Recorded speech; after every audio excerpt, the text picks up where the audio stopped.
ناحية بدامة في إدلب، تتبع إداريا لمحافظة إدلب منطقة جسر الشغور في الريف الغربي لمحافظة إدلب. عدد سكانها ما بين 15 إلى 20 ألف نسمة، وهم كرد، وتتبع لها عدة قرى كردية. أذكر بعضها: الحور، عين البيضاء، الحنبوشية، الناجية، مرعند، السويدة، الرويسة، بست، التفاحية، اليونسية، بكسرية. أهالي هذه القرى مع أهالي بدامة كرد، والبعض الكثير منهم استعرب.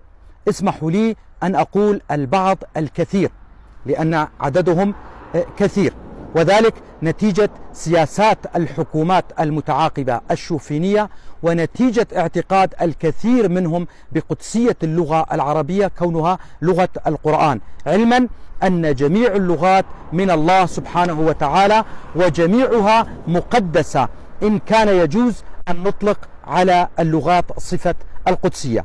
وصلتني هذه المعلومات من أحد أبناء المنطقة، وأنا ألقيها بصوتي. أنا علي عبد الله كولو، محام من منطقة درباسية. كل التحية لأهلنا في ناحية بدامة والقرى التابعة لها.